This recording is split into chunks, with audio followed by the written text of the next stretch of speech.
नमस्कार, जय Hind, Radhe Radhe, good morning. आप सभी को Sharma sir India YouTube channel पर स्वागत है। आज का इस वीडियो में मैंने आपके सामने टोटल 15 क्वेश्चन लेके हाजिर हुआ हूँ, ठीक है। अब आप एक काम कीजिए, हर वीडियो के चलते वक्त आप वीडियो को पॉज कीजिए और मेरा सवाल का आंसर खुद बनाने का प्रयास कीजिए और अंत में बता दीजिए कि आपने 15 में से कितना सवाल सही जवाब किया सवाल का, ठीक है। अब देर न करते हुए हम पहला सवाल देखते हैं क्या है। What will come in place of question mark in the following equation if plus and divide are interchanged and into and minus are interchanged। तो देखते हैं क्या होता है।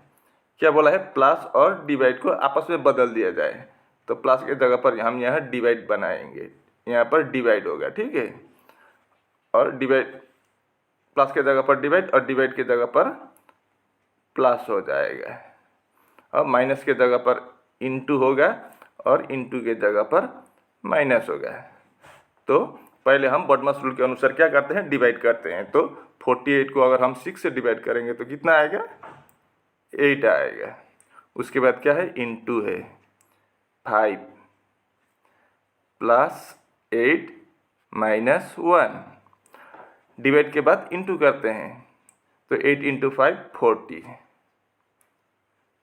8 इंटू 5 40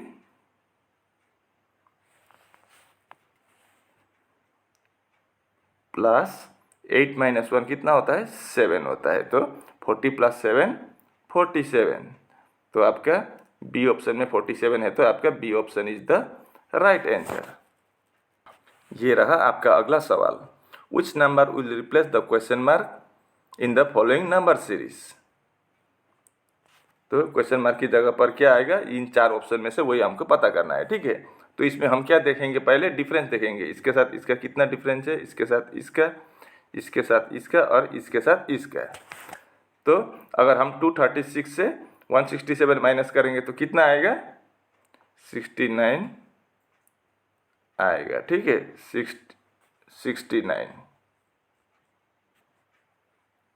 तो हम इसको प्लस 69 भी कर देते हैं, क्योंकि 167 प्लस 69 236, 239 प्लस 69 भी 305 होगा।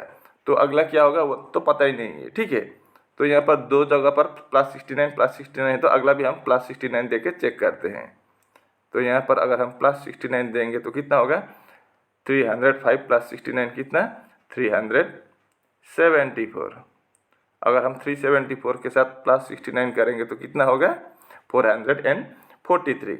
यानी कि क्वेश्चन मार्क की जगह पर तो फिर क्या हो जाएगा, 374। यानी कि आपका C option is the right answer. उम्मीद है कि आप इसको भी अच्छी तरह से समझ गए होंगे। अब इस सवाल को देखिए, how many triangles are there in the given figure. ये दिए गए फिगर में कुल मिलाकर कितने त्रिभुज है वही हमको निकालना है, ठीक है। तो अब हम इसको फार्मूला से करेंगे, बिना फार्मूला के यहाँ पर गलत होने के चांस होते हैं, ठीक है। तो हम फार्मूला से करेंगे, पहले बीच वाला को करेंगे। यहाँ पर ऐसा है ना, इसको हम निकालने के प्रयास करेंगे, ठीक है। तो यहाँ पर 1 2 3 4 ट्राइंगल दिख रहा है। तो इसका फार्मूला क्या है, 4 इंटू 2 8 ट्राइंगल्स यहाँ से निकला है, ठीक है। अब हम ऊपर वाला का करेंगे। यहाँ पर देखिए ऐसा है, तो ये 1 ये 2 और ये एक ये बड़ा वाला है, ये 1 3, यहाँ से 3 निकला है। ठीक उसी तरह का नीचे भी है। यहाँ पर देखिए एक इधर एक इधर, यहाँ पर 1 ये 2 और ये बड़ा वाला 1 3। तो टोटल कितना होगा, 8 प्लस 3 11 प्लस 3 14 होगा। तो इस फिगर में कुल मिलाकर आपका 14 ट्राइंगल्स है, यानी कि आपका B option is the right answer. इस सवाल को देखिए, if the given sheet is folded into a cube which symbol will be opposite to star. अगर इस दिए गए शीट को अगर हम फोल्ड कर दें तो स्टार के अपोजिट में कौन सा सिंबल आएगा वही हमको निकालना है, ठीक है। तो इसमें क्या होता है, ये डाइस में एक बॉक्स छोड़ के दूसरा हमेशा अपोजिट होता है। तो स्टार का ये एट द रेट का अपोजिट क्या होगा, डॉलर होगा, और एन का अपोजिट स्टार होगा, और जो बाहर निकला हुआ है उसका, ये बाहर निकला हुआ ही अपोजिट होता है। मतलब @ का अपोजिट होगा आपका डॉलर, ठीक है।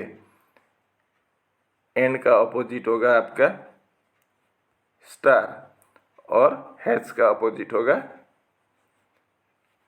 ट्राइंगल। हमको क्या पूछा है? स्टार का अपोजिट पूछा है। तो स्टार का अपोजिट में क्या है? स्टार का अपोजिट में एंड है, तो आपका सी ऑप्शन में एंड है, तो आपका C option is the right answer, ठीक है। इस सवाल को देखिए, सवाल में बोला है कि Mintu ranked 19th from the top and 17th from the bottom in his class. Mintu का रैंक कितना है? ऊपर से देखे तो 17वां स्थान पर है और नीचे से देखे तो ऊपर से देखे तो 19वां स्थान है। मिंटू का रैंक उसके क्लास में ऊपर से देखे तो 19वां स्थान है और नीचे से देखे तो 17वां स्थान पर है। तो उसके क्लास में टोटल कुल मिलाकर कितने छात्र है या स्टूडेंट्स है, वही हमको पूछा है, ठीक है। तो इसका फॉर्मूला क्या है? Total is equal to left plus right -1। तो लेफ्ट में हम 19 पकड़ेंगे, राइट में कितना? 17 -1। 19 + 17 कितना होता है? 36 -1 तो 35। तो उसके क्लास में कुल मिलाकर 35 स्टूडेंट्स है, यानी कि आपका C option is the right answer. इस सवाल को देखिए, स्टेटमेंट में क्या बोला है? L = K is smaller than P is smaller than M is smaller than G is smaller than R। Conclusion में पहला वाला कंक्लूजन चेक करते हैं। क्या है? P greater than R। P कहाँ है? यहाँ है, और R यहाँ है।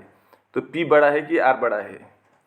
P से बड़ा है M, P से बड़ा है M से बड़ा है G और G से बड़ा है R। मतलब क्या है? P से R बड़ा है, वो सीधा सीधे दिखाई दे रहा है, लेकिन कंक्लूजन में क्या बोला है? P बड़ा है बोला है। तो ये आपका पहला वाला कंक्लूजन क्या होगा? गलत होगा, ठीक है।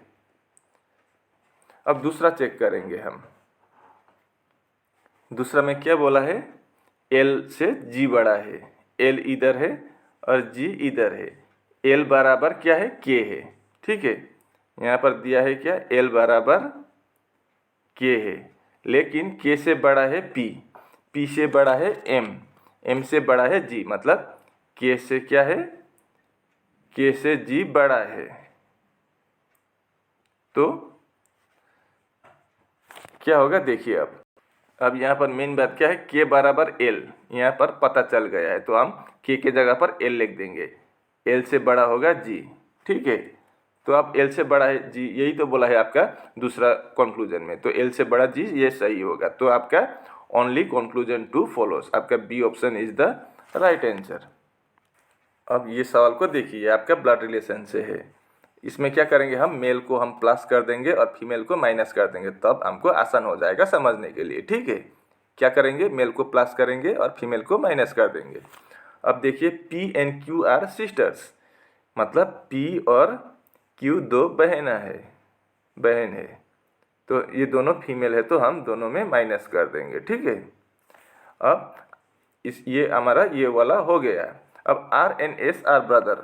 अब यहाँ से R और S को हम नहीं जोड़ सकेंगे, तो इसको हम थोड़ी देर के लिए छोड़ देते हैं। P's daughter is R sister. P के डॉटर, अब डॉटर का नाम क्या है वो नहीं दिया है, तो हम इसको ऐसे ही कर देंगे, ब्रैकेट में माइनस कर देंगे, ठीक है। P का डॉटर क्या है? R का बहन है। P का डॉटर R का बहन है, ठीक है। ये भी हमने कर लिया। अब ये लाइन छूटा था हमारा, R and S are brothers. R और S क्या है? दो भाई है। R और S दो भाई है। अब सवाल में क्या पूछा है? देखिए, how is Q related to S। Q S का क्या लगता है, वही हमको निकालना है, ठीक है। Q यहाँ है, S यहाँ है, तो Q का S क्या लगता है। अब देखिए, P के 3 बच्चे हैं। एक R बेटा है, S बेटी है, R भी बेटा है, S भी बेटा है, और एक बेटी है। बेटी का नाम नहीं बताया गया है। ये तीनों क्या है? P के बच्चे हैं। और Q क्या है? P के बहन है। मतलब S के P क्या लगेगी, तो फिर S के P लगेगी माँ, और P के Q क्या लगती है? बहन। तो माँ के बहन क्या लगेगी? मौसी लगेगी। S तो फिर Q क्या लगेगी? S का, यही पूछा था सवाल में। तो Q क्या लगेगी? S का माँ के बहन, यानी कि मौसी, यानी कि आपका सी ऑप्शन आंट सही जवाब होगा, ठीक है। ये आपका डायरेक्शन का सवाल है। Vikas walks a distance of 3 kilometre towards north. मान लीजिए विकास यहाँ पर है, यहाँ से उसने कहाँ चला गया, नॉर्थ की तरफ 3 किलोमीटर चला गया, ठीक है। तो जब ऊपर जा रहा था नॉर्थ की तरफ तो उसका राइट इधर होगा और लेफ्ट इधर होगा। उसके बाद then he turns left and walk 2 kilometre, इधर फिर मुड़ा और इधर 3 किलोमीटर चला गया था और फिर वो लेफ्ट की तरफ मुड़कर 2 किलोमीटर चला गया। He again turns left and walks 3 kilometre, फिर वो बाएं की ओर मुड़ा और 3 किलोमीटर चला आया, यहाँ तक आ पहुँचा 3 किलोमीटर फिर, ठीक है। He finally turns to his left and walks 3 kilometre, फिर वो बाएं की ओर मुड़ा और 3 किलोमीटर फिर चला गया, 3 किलोमीटर फिर चला गया। अब how far is he from his starting point, उसका स्टार्टिंग पॉइंट ये है। मैं इसका कलर चेंज कर देता हूँ। इसका स्टार्टिंग पॉइंट ये पिंक वाला डब्बा है और अब वो कहाँ पहुँचा है, यहाँ पहुँचा है। तो यहाँ से यहाँ तक का दूरी कितना है वही हमको पता करना है। तो ये ऊपर का 2 है तो ये नीचे भी यहाँ तक, यहाँ से यहाँ तक 2 होगा। टोटल वो कितना चला गया था, 3 किलोमीटर। तो यहाँ पर ये सीधा बराबर ऊपर के साथ बराबर है, तो ये ऊपर 2 है तो ये भी 2 होगा। तो टोटल 3 किलोमीटर चला गया था इधर। तो बाकी कितना बचा है, 1 किलोमीटर बचा है। तो यहाँ से यहाँ तक का डिस्टेंस कितना है, 1 किलोमीटर। स्टार्टिंग पॉइंट यहाँ है और अभी वो यहाँ पहुँचा है, यहाँ पहुँचा है अभी, उसका स्टार्टिंग पॉइंट यहाँ है। तो यहाँ से यहाँ का बीच का दूरी कितना है, 1 किलोमीटर है। यानी कि आपका डी ऑप्शन सही जवाब होगा, ठीक है। उम्मीद है कि आप इसको भी समझ गए होंगे। अब इस सवाल को देखिए, if 654 equal to 5, 783 equal to 8 और 436 equal to 3, then 796 equal to question mark. तो यहाँ पर 654 का 5 के साथ क्या संबंध है। अब देखिए बीच में 5 है, वही 5 ये है। यहाँ पर बीच में 8 है, वही 8 यहाँ है। यहाँ पर बीच में 3 है, वही 3 यहाँ पर है। तो यहाँ पर बीच में क्या है, 9 है, तो यहाँ पर 9 होगा। लेकिन ऑप्शन में कहीं भी 9 नहीं दिखाई दे रहा है, तो इस लॉजिक से आपका आंसर नहीं निकलेगा, ठीक है। तो हमको यहाँ पर क्या लॉजिक है वही पता लगाना है। तो देखिए यहाँ पर क्या लॉजिक छुपा हुआ है। हम पहले इसको निकालेंगे, 6 + 5 + 4 करके देखते हैं कितना होगा। 6 + 5 11 + 4 15। अब दूसरा वाला में कितना है, 7 + 8 + 3, 7 + 8 15 + 3 6, 7 + 8 15 + 3 18। तीसरा वाला में कितना है, 436, 4 + 3 + 6, तो इसको कितना होगा, 4 + 3 7 + 6 13। तो चौथा वाला में कितना होगा वही निकालेंगे, ठीक है। 7 + 9 + 6, 7 + 9 कितना होगा, 16 + 6 22। इतना तो समझ में आया। अब मेन फंडा अब पता चलेगा। अब बीच में यहाँ 7 6 54 से कितना आया था, 5 आया था। तो 15 से हम -10 कर देंगे तो 5 आ जाएगा, ठीक है। यही 5 है, ये आपका ये। अब अगला देखते हैं, यहाँ पर कितना है, 8 है। तो यहाँ से भी हम -10 कर देंगे तो 8 आ जाएगा। तीसरा में कितना है, 3 है। तो यहाँ से हम 10 माइनस कर देंगे तो 3 आ जाएगा। तो मतलब सभी में हमने क्या किया, -10 -10 -10। तो यहाँ पर भी हम -10 कर देंगे तो कितना आएगा, 22 - 10 12 होगा। यानी कि आपका बी ऑप्शन सही जवाब होगा, ठीक है। इस सवाल को देखिए, find the missing number. 7 8 4 88 5 11 66 121 9 7 3 question mark. मतलब क्वेश्चन मार्क की जगह पर क्या होगा वही हमको निकालना है। तो इस तरह का सवाल में आप हमेशा बड़ा नंबर किधर है वही आप ध्यान देना, ठीक है। बड़ा नंबर किधर है, पीछे के साइड पर है। तो हम इसको खड़ा में या वर्टिकल नहीं करेंगे, हॉरिजॉन्टल करेंगे, यानी कि तिरछा में करेंगे तो हमारा आंसर निकल आएगा। अब हमको क्या करना होगा, तो फिर 7 8 4 से किसी भी तरह से हमको 88 लाना होगा। तो कैसे निकालेंगे, 7 8 और 4 से 88। देखिए अगर हम 7 + 4 कर देंगे तो कितना होगा, 11 × 8 88। मतलब इन दोनों को प्लस कर दिया, और जो आया उसको इसके साथ मल्टीप्लाई कर दिया, ठीक है। तो 88 आया इस तरह से, 7 + 4 11 × 8 88। अब बीच वाला में चेक करेंगे कितना है, 5 + 6 है, ये दो को प्लस करेंगे, 5 + 6 11 इंटू बीच में 11 है, तो 11 × 11 कितना होगा, 121। इस तरह से ये 121 आया। तो अब हम तीसरा वाला का निकालेंगे, 9 और 3 को हम प्लस करेंगे, ठीक है। अब 9 + 3 कर देंगे इंटू बीच वाला को मल्टीप्लाई, तो 9 + 3 कितना होगा, 12 इंटू 7 कितना, 12 × 7 84, यानी कि आपका सी ऑप्शन सही जवाब होगा। उम्मीद है कि आप इसको अच्छी तरह से समझ गए होंगे। इस सवाल को देखिए, which set of letters represents mother who are not actor. यहाँ पर अलग अलग दिया गया है, ये आपका मदर को ये दर्शाता है, ये आपका रेक्टेंगल वाला, ठीक है।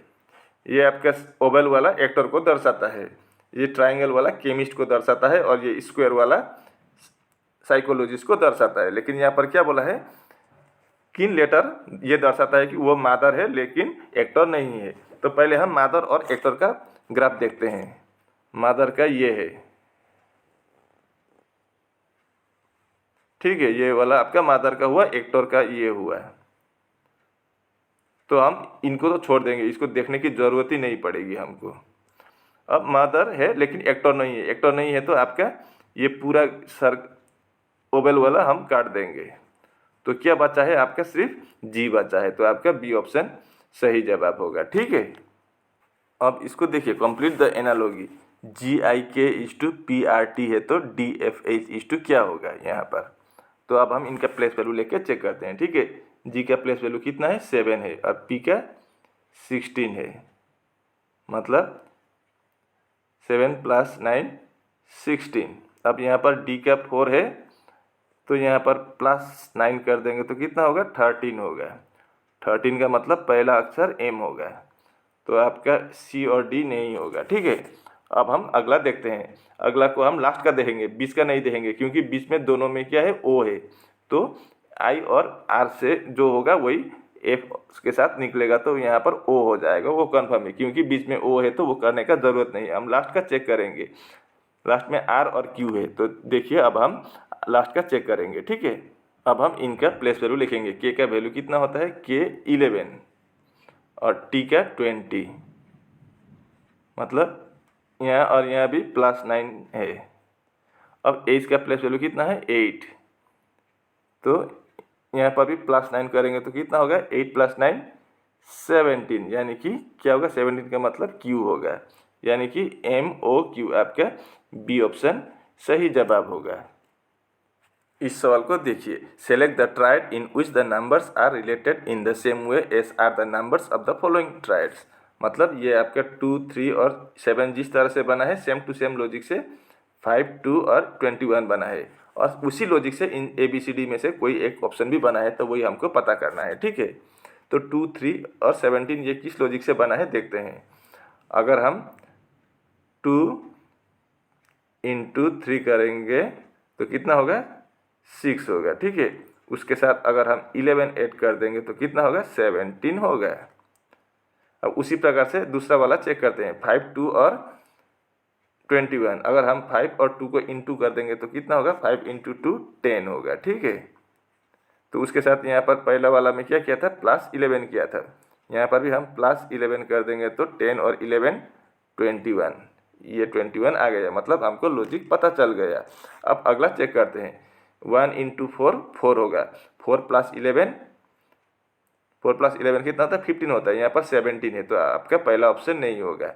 दूसरा ऑप्शन चेक करते हैं, 3 और 4 इंटू करेंगे तो 12, ये आपका दूसरा सही लग रहा है, तो हम इसको देखते हैं, ठीक है। अगर हम 3 × 4 करेंगे तो कितना होगा, 12 होगा, ठीक है। उसके साथ यहाँ पर +11 किया था, तो यहाँ पर भी हम +11 कर देंगे, 12 और 11 23, आपका 3, 4 और 23 आपका आंसर मिल गया, यानी कि आपका बी ऑप्शन सही जवाब होगा यहाँ पर। इस सवाल को देखिए, 7 boxes A B C D E F N G are placed one over the another but not necessarily in the same order। मतलब यहाँ पर 7 बक्से हैं, ठीक है। तो अब हम 7 लाइन खींच देंगे। यहाँ पर 1 2 3 4 5 6 और 7 बक्से हैं। यहाँ पर ऐसे 7 बक्से रखे हुए हैं, ठीक है। अब देखिए यहाँ पर क्या बोला है, only C is placed above E. क्या ई के ऊपर सिर्फ सी रखा हुआ है, तो ई के ऊपर कौन होगा, ई के ऊपर सिर्फ सी होगा। ये हो गया। Only F is placed between E and G. E और जी के बीच में कौन है, सिर्फ एफ है, ठीक है। तो एफ यहाँ हो जाएगा। Only D is placed below A. सिर्फ डी रखा हुआ है किसके नीचे, ए के नीचे। ए के नीचे सिर्फ डी है। तो अब एक छूट गया, कौन छूट गया, बी छूट गया। तो बी यहाँ होगा। अब सवाल में क्या बोला है, now how many boxes are between E and A. E यहाँ है और ए यहाँ है। ई और ए के बीच में कितने बक्से हैं, वही पूछा है। तो कितना है, 1 2 3 बक्से है। तो आपका बी ऑप्शन में 3 है, तो आपका B option is the right answer. इस सवाल को देखिए, find out the odd one. तो इन चारों में से कौन सा वाला ओड होगा, वही हमको देखना है, ठीक है। तो यहाँ पर लॉजिक क्या लगा है वही हम देखेंगे। यहाँ पर लॉजिक आसान सा है। यहाँ पर पहला और लास्ट का अक्षर देखेंगे हम, क्या है, 6 × 8 कर देंगे इन दो को। तो कितना होगा, 6 × 8 48। अगर हम इन 48 को 2 से डिवाइड कर देंगे तो कितना आएगा, 24 आएगा। वही बीच का 24 है। अब दूसरा वाला में सेम करेंगे, 7 और 6 को मल्टीप्लाई करेंगे। तो 7 × 6 कितना होगा, 7 × 6 42। इसको भी हम 2 से डिवाइड कर देंगे तो 42 को कितना आएगा, 21 आएगा। यही 21 है बीच का, ठीक है। अब तीसरा में देखते हैं, 5 और 6 है, फर्स्ट और लास्ट का। तो 5 × 6 कर देंगे तो कितना होगा, 30 होगा। इसमें भी डिवाइड बाई 2 कर देंगे तो कितना आएगा, 30 को 2 से डिवाइड करने पर 15 आएगा। तो बीच का 15 यही है। अब चौथा वाला में क्या है, 7 और 6 है। तो 7 × 6 कर देंगे तो कितना होगा, 42। इसको भी हम 2 से डिवाइड कर देंगे तो कितना आना चाहिए, 21। लेकिन यहाँ पर 22 है, तो आपका ये गलत है। बाकी 3 सही है, आपका डी गलत है। तो यही आपका डी होगा, क्या, ओड हो जाएगा। उम्मीद है कि आप इसको भी अच्छी तरह से समझ गए होंगे। और इसी के साथ हमारा वीडियो यहीं पर समाप्त होता है। अब आप बताइए कि टोटल 15 में से आपने कितने सवाल का सही जवाब किया। और अगर वीडियो आपको पसंद हो तो वीडियो को लाइक शेयर करना और अपने दोस्तों के साथ भी फेसबुक या व्हाट्सएप के माध्यम से शेयर करना, ताकि उन लोगों को भी इस तरह का सवाल आने पर कैसे आंसर निकलते हैं पता चले, ठीक है। और अगर आप चैनल पर भी नए हो तो कृपया करके बिना कंजूसी के चैनल को भी सब्सक्राइब कर देना। मैं ऐसे ही मुद्दे लेकर आपके सामने जल्द फिर अगले वीडियो में हाजिर होऊंगा। तब तक के लिए आपका दिन शुभ हो।